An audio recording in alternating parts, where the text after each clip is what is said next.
Hey everybody, just a quick stop here. I think a lot of people go to the Cornfield, some even go to the North Woods, but very few go along the Hagerstown Pike where we are to see the original house of David R. Miller. He really went by D.R., so D.R. Miller's house right here. It was here during the battle. It's in an excellent state of preservation. The Park Service did a great job with it in 2011 and into 2012 for the 150th anniversary of the battle. Now, Miller was a prominent community member. You could really understand this by knowing that before the Dunker Church was built, the Dunkers actually met in his home. So he was a very prominent man. Him and his neighbor, Samuel Moomaw, worked eventually to get that land. Moomaw donated the land that created the land on which they could build the Dunker Church, and then they were just living their lives like all the farmers around here. He had a cornfield out back, and then the armies came here one day, and you know the story. There's going to be terrible fighting in here, and for everybody around here. Your wells are likely poisoned, all of your winter supplies are gone, your house is trashed to some extent, and I know this house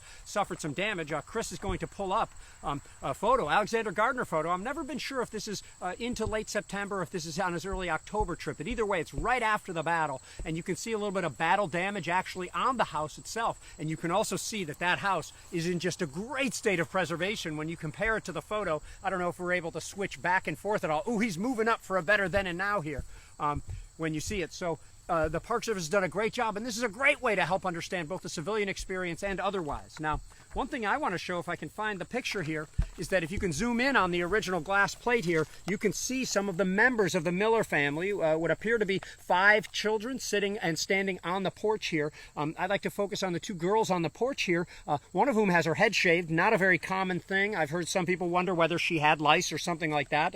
I don't think it was the style at the time. And then this one here, who is clearly, within days or weeks of the battle, smiling. Okay, yes, people smiled in Civil War photos, but in this case, she is at the Miller house. Their family has just been devastated. Their property has been devastated, and for whatever reason, she is smiling. Maybe something funny had just occurred to her. Maybe something amusing happened while they were taking the photo, or maybe she's a 13-year-old girl who is simply, uncomfortable or something like that. Who knows? But maybe not unlike kids would be today is exactly how the kids are acting in the photos, because as I often say, we are just like the people in the Civil War.